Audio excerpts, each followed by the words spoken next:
आज हम बात करेंगे ऑपरेशन ऑफ सेट के बारे में। ऑपरेशन ऑफ सेट में पहला हमारा कौन सा ऑपरेशन है? Union of set. यूनियन क्या होता है? सबसे पहले देखेंगे यूनियन ऑफ सेट में क्या होता है। If A and B are two sets, हमें कोई ए और बी दो सेट दिए रहेगा, then set A of all those element, जो ए के सभी एलिमेंट हैं, which belongs to A and B, जो एलिमेंट रहेंगे ए और बी में बिलोंग करते हैं, ए और बी दोनों में, both is called the union of the A and B.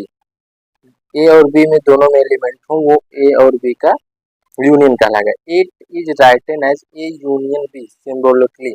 देखिए इसको क्या होता है, कोई भी एलिमेंट जैसे दिया हुआ है, कोई सेट हमको दिया हुआ एग्जांपल में देखेंगे अभी, कोई सेट एक्स दिया बिलोंग्स, एक्स बिलोंग्स करे ए में और एक्स बिलोंग्स करे बी में, अथवा एक्स बिलोंग्स ए और बी, एक्स जो है ए और बी दोनों बिलोंग करे। इसका क्या मतलब है? ए और बी में कोई एलिमेंट हो, यूनियन हम जब निकालेंगे ए और बी के दोनों के एलिमेंट को लेकर निकालेंगे। इसको हम एग्जाम्पल से देखते हैं। देखिए example, if A equal to दिया है 1 2 3 एंड बी इक्वल टू दिया है 2 3 4, then A union B will be. ये यूनियन बी क्या होगा? देखिए ए में क्या है, 1 है, 2 है, 3 है। सबसे पहले ये यूनियन बी लिखेंगे, ब्रांचेस में ए के सारे एलिमेंट लिख लेंगे, ए 1 2 3 1 2 3। अब बी के वही एलिमेंट लिखेंगे जो ए में ना हो, मतलब 2 लिख लिए हैं, 3 लिख लिए हैं, 4 नहीं लिखे हैं, 4 भी लिख लेंगे। इस और इस एलिमेंट में जितने भी एलिमेंट है सबको यहाँ पे लिखना, लेकिन रिपीट नहीं करना। जैसे 1 है 1 लिख लिया, 2 है 2 लिख लिया, 3 है 3 लिख लिया, इसमें 2 है 2 पहले से लिखा है, 3 है 3 पहले से लिखा है, 4 है 4 लिख लिया, क्योंकि इसमें 4 नहीं है। तो ये यूनियन भी बराबर क्या आ गया, 1 2 3 4। अब इसे कैसे ग्राफ पे देखिए, चित्र के हिसाब से कैसे देखेंगे, हमें ए में क्या सा दिया है 1 2 3 एंड बी में क्या दिया है 2 3 4। इन दोनों में क्या कॉमन है? 2 3 इसमें भी है, 2 3 इसमें भी है, जो कॉमन है इसमें लिख देंगे।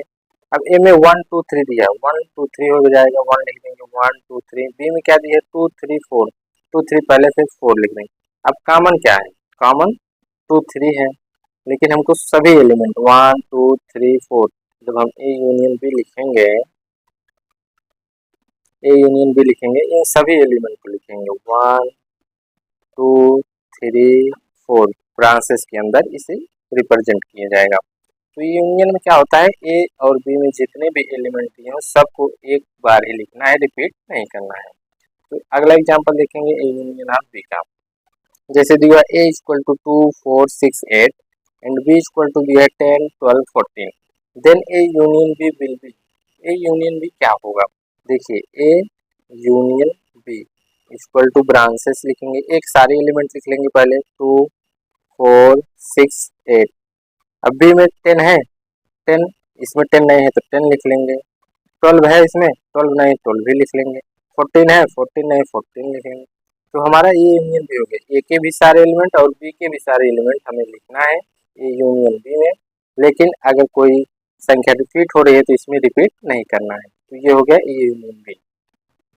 अब अगला हमारा क्या है, इंटरसेक्शन ऑफ सेट। देखिए इंटरसेक्शन ऑफ सेट हमारा क्या है, इंटरसेक्शन ऑफ सेट है। If A and B are two sets, if A and B two sets हो, then this set of all element, इन सेट के सभी element which are common to both, इन दोनों में जो भी एलिमेंट कॉमन होगा, is called the intersection of A and B. वही हमारा इंटरसेक्शन कहलाएगा ए और बी का। It is written as A intersection B, symbolically हम इसे ऐसे लिखते हैं। जैसे ए इंटरसेक्शन बी, एक्स क्या होगा, एक्स बिलोंग्स ए में भी हो, एक्स बिलोंग्स बी में भी हो, जो कॉमन एलिमेंट होगा वही हमारा इंटरसेक्शन कहलाएगा। जैसे फिगर में देखेंगे ए बराबर ये है, बी बराबर ये है, तो इन दोनों में क्या जो शेडेड पोर्शन है यही हमारा कॉमन है, इंटरसेक्शन भी हो जाएगा। इन दोनों में कुछ नहीं कॉमन है तो 5 हो जाएगा। इंटरसेक्शन मतलब होता है ए और बी में जो कॉमन हो।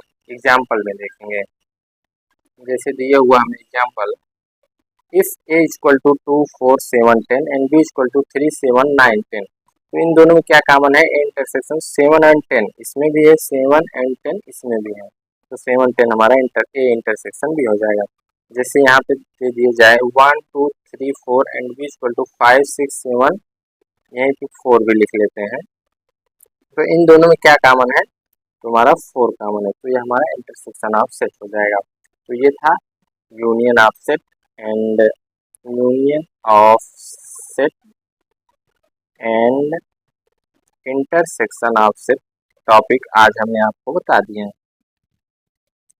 इंटरसेक्शन ऑफसेट हो गया, तो आगे बताएंगे आप लोगों को। तब तक के लिए धन्यवाद।